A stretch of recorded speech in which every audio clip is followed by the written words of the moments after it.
అత్యంత కృపగలిగిన యేసు క్రీస్తు నామములో వాక్యాన్ని వింటున్న బిడ్డలందరినీ కూడా దేవుడు సమృద్ధిగా దీవించి ఆశీర్వదించును గాక. ఆమేన్. ప్రియ దేవుని బిడ్డలారా, ఈ మానవ జీవన ప్రయాణంలో ఎన్నో అనుభవాలు, ఎన్నో పర్వతాలు, ఎన్నో లోయలు, ఎన్నో కొండలు, ఎన్నెన్నో అనుభవాలు మన జీవితాల్లో కనబడుతుంటాయి. పర్వతాలు దేవుని గురించి మనకు తెలియజేస్తూ ఉంటే, లోయలు దేవునితో మాట్లాడే అనుభవాన్ని గురించి తెలియజేస్తూ ఉంటుంది. ఇశ్రాయేలీయులు కూడా 430 సంవత్సరాలు ఐగుప్తు బానిసత్వంలో వారు నలిగిపోతూ ఉంటే మోషేను పంపించి ఆ బానిసత్వం నుండి వారందరిని కూడా రక్షించి కానానుకు తీసుకువెళ్ళడం మనం చూస్తున్నాం. ఈ దారి మధ్యలో ఈ ఇశ్రాయేలీయుల జీవితాలు ఎన్నో అనుభవాలు, ఎన్నో కష్టాలు, ఎన్నో ఇరుకులు, ఎన్నో శ్రమలు వారు అనుభవిస్తున్న ప్రతి శ్రమ నుండి దేవుడు వారిని విడుదల పరుస్తూనే ఉన్నాడు. వారికి శ్రమ రావడానికి కారణం ఏమిటి అంటే వారి సొంత ఆలోచన ప్రకారం జీవించటమే. ఒక ఉదాహరణ నేర్చుకుందాం. ఆకాను అనేటువంటి కుటుంబం ఆకోరు లోయలో పడవేయబడడానికి లేకపోతే శ్రమల పాలు అవడానికి కారణం ఏమిటి అని మనం ఆలోచన చేస్తే, దేవాతి దేవుడు తన అటువంటి యెహోషువ ద్వారా చాలా చక్కగా స్పష్టంగా చెప్పాడు. యెరికోలో నుంచి ఏ వస్తువు మీరు తీసుకురావడానికి వీల్లేదు అని. అది శపితమైన ప్రాంతము, శపితమైనవి మీ ఇంటిలోకి ఉండడానికి వీల్లేదు అని. మరి అదే మాటను యెహోషువ గారు ఇశ్రాయేలందరికీ తెలియజేశారు. కానీ ఆకాను మొదటగా మనం చూసినప్పుడు యెహోషువ మాట వినలేదు, నాయకుని మాట వినలేదు, తన మీద అధికారిగా నియమించిన వాని మాట వినలేదు, తన మీద దైవజనుడిగా ఉన్నటువంటి యెహోషువ మాట వినలేదు. దైవ జనాంగమా, ఆలోచన చేద్దాం. నేటి శ్రమలకు కారణం నువ్వు దేవుని మాట వింటలేదేమో, దేవుని మాటగా దైవజనుడు చెబుతున్న మాటలు వింటలేదేమో. అందుకే నీ జీవితంలో అనేక రకాల కష్టాలు, అనేక రకాల ఇబ్బందులు ఎదురవుతున్నాయేమో. ఆలోచన చేద్దామా? మొదటగా ఆకాను ఆకోరు లోయలోకి, బాధా లోయలోకి, శ్రమల లోయలోకి త్రోసివేయబడడానికి కారణం ఏమిటంటే, అతడు యెహోషువ, దైవజనుడైన యెహోషువ మాట పెడచెవిని పెట్టి సొంత ఆలోచన ప్రకారం వెళ్ళిపోతున్నాడు. ఆలోచన చేద్దాం, నీవెలాగున్నావు. మరొక ఉదాహరణ తెలియజేస్తున్నాను. మరి గాడిదలు కాసుకున్నటువంటి సౌలు గారిని, తన దగ్గరకు తీసుకురాబడినటువంటి సౌలు గారిని సమూయేలు గారు మరి అభిషేకించినట్టుగా మొదటి సమూయేలు 10వ అధ్యాయము 1-2 విషయాల్లో మనకు కనబడుతుంది. సమూయేలు ఎప్పుడైతే అభిషేకించాడో సౌలులోకి దేవుని ఆత్మ రావడం, దేవుని కొరకు నిలబడడం చూస్తున్నాం. మరి సౌలు బలపరచబడ్డాడు, రాజ్యము స్థిరపరచబడింది. మొదటి సమూయేలు 15వ అధ్యాయం దగ్గరికి వచ్చినప్పటికీ అతడు అమాలేకీయుల మీదకి యుద్ధానికి వెళ్తున్నాడు. యుద్ధానికి వెళ్ళినప్పుడు కూడా సమూయేలు గారు పిలిచి, అయ్యా, మీరు చేయబోతున్న యుద్ధం అమాలేకీయులతో, అది మొదటి నుంచి కూడా మిమ్మల్ని ఇబ్బంది పెడుతూనే ఉంది.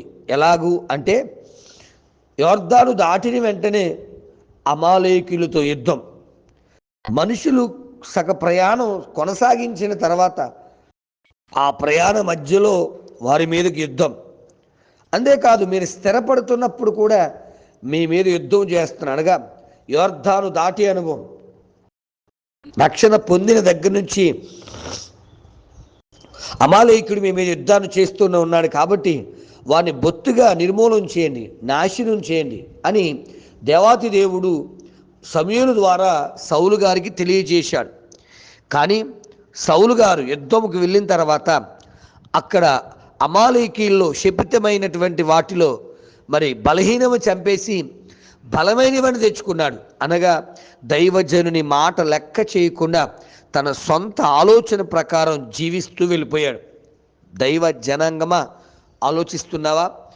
ఏ ప్రవచనము, ఏ మాట దైవజనుడు తన సొంతంగా మాట్లాడు. దేవుని చిత్తానుసారంగా దేవుని ప్రణాళికలో దైవ సందేశం ద్వారా మాట్లాడుతున్నప్పుడు నువ్వు ఆ మాటకు లోబడితే ఎంతో ఆశీర్వదించబడతావు. యెహోషువ చెప్పిన మాటకు లోబడలేదు, ఆకాను శ్రమల పాలవుతున్నాడు. సమూయేలు గారు చెప్పిన మాటకు సౌలు గారు లోబడలేదు. ఆయన గద్దిస్తే, బిడ్డల ఆలోచన చేద్దాం, సమూయేలు గారు గద్దిస్తే లోబడలేదు సరికదా. ఎన్నడూ మరి సమూయేలు గారి దగ్గరికి వెళ్ళి పశ్చాత్తాపనట్టుగా మనకు కనబడతలేదు. సమూయేలు అయితే ఆయన కొరకు ప్రార్థిస్తూనే ఉన్నాడు, దుఃఖంతో ప్రార్థిస్తూనే ఉన్నాడు. మరి ఆ ప్రార్థన సౌలు గారిని గొప్ప చేసే కొద్ది అనుకున్నాడు. నేను దైవజనుడి దగ్గరికి వెళ్ళకపోయినా నేను బాగానే ఉన్నాను అనుకున్నారు తప్ప, అయ్యో నా కొరకు దైవజనుడు ఎంతగా మొర్ర పెడుతున్నాడు అనే ఆలోచన సౌలులో రాలేదు. బిడ్డ, దైవజనుడిని గద్దిస్తున్నప్పుడు లోబడి అనుభవంలో ఉన్నావా, లేక ముఖం మార్చుకుంటూ పారిపోయేవాడిగా ఉన్నావా? ఆలోచన చేయి. యెహోషువ మాట విననటువంటి ఆకాను ఇబ్బంది పడుతున్నాడు, సమూయేలు మాట విన్నటువంటి సౌలు గారు ఇబ్బంది పడుతున్నారు. మూడవ మాట, ఉజ్జియా అనే మహారాజు మరి చిన్న వయస్సులోనే మహారాజు అయిపోయాడు. ఆయన జకర్యా అనబడుతున్నటువంటి తెలివి కలిగినటువంటి ప్రవక్త. ఆ ప్రవక్త మాట వినినంత వరకు అతడు వర్ధిల్లుతున్నాడు. మరి 15-16 ఒకటవ దినవృత్తాంతములు 26 అధ్యాయం 15-16 వచనాలు మనం చదివినప్పుడు అతడి కీర్తి సుదూర ప్రాంతాల వరకు వ్యాపించిందని, ఆశ్చర్యకరమైన సహాయం అతనికి వచ్చినట్టుగా మనం చూస్తూ ఉన్నాం. అంతటి గొప్ప స్థితిలోకి వచ్చినటువంటి ఉజ్జియా అతడు స్థిరపడిన తర్వాత దైవజనుని మాట వినటం మానేశాడు. ఎందుకు? నేను గొప్పవాడిని అయిపోయాను కదా, ఇక నేను ఆయన మాట వినటం ఏంటి అనుకున్నాడేమో. ఎప్పుడైతే దైవజనుని మాట వినడం మానేశాడో భయంకరమైనటువంటి శోధన, దేవుని మాట వినకుండా, దైవజనుడు చెప్పిన మాట వినకుండా తన సొంత ఆలోచనల ప్రకారం వెళ్ళిపోయినప్పుడు అతని జీవితంలో చాలా కష్టాలు భయమైపోయాయి. బిడ్డ, మరొక్కసారి తెలియచేస్తూ వస్తున్నాను, మీరు మీ దైవజనుని మాటకు విలువిస్తూ ఆ ప్రకారం మీరు నడిస్తే ఒకవేళ ఆ రోజున కొంచెం సంతోషానికి మీరు దూరం అవుతారేమో, కానీ నిత్య సంతోషానికి మీకు దగ్గర అవుతారు. ఆకూరు లాంటి శ్రమలు మీ కుటుంబానికి రాకుండా దేవుడు మిమ్మల్ని కాపాడుతాడు. మరి ఆలోచన చేద్దాం. ఆకాను శ్రమలు పాలవడానికి మొదటి కారణం యెహోషువ మాట వినలేదు. సౌలు శ్రమల పాలై తన ప్రాణాన్ని పోగొట్టుకోవడానికి కారణం సమూయేలు దైవజనుని మాట వినలేదు.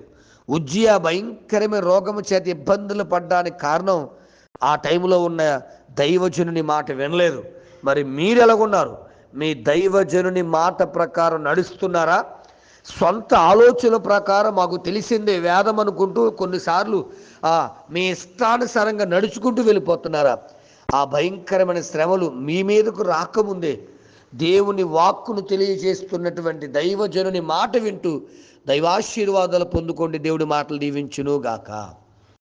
పరమ తండ్రి, నీకు వందనాలు, స్తోత్రాలనైనా ఈ ఉదయకాల సమయంలో నీ బిడ్డలు అయ్యా వారి సొంత ఆలోచనలో కాక నీ ఆలోచన ప్రకారం నడుస్తూ, నీ ఆలోచన ప్రకారం జీవిస్తూ, నీ ఆలోచన ప్రకారం ప్రభా తన ప్రవర్తన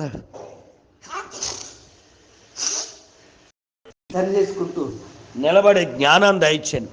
ఎవరైనా వాక్యానికి లోబడక, నీ మాటకు లోబడక ఎప్పటికే ఇష్టానుసారంగా తిరుగుతూ శ్రమల పాలైపోతే క్షమించి, అయ్యా ఇక్కడి నుంచి అయినా నీ వాక్యపు మాట, నీ దైవజనుని మాట వింటూ దీవెనలు పొందుకునే బిడ్డలుగా నీ బిడ్డలు మీరు అభిషేకించమని, ఆశీర్వదించమని, వర్ధలింపజేసి భద్రపరచమని, నిండారుగా మీ దీవెనలతో నింపి మహిమ పొందమని, సేవలో సన్నిధిలో నిలబెట్టమని, గొప్ప కార్యాలు జరిగించమని యేసు నామమున అడుగుచున్నాను తండ్రి, ఆమేన్. ప్రార్థనా అవసరం కొరకు నా సెల్ నంబర్ 9866958571. ప్రభు కృప మీకు తోడుగా ఉండును గాక. ఆమేన్.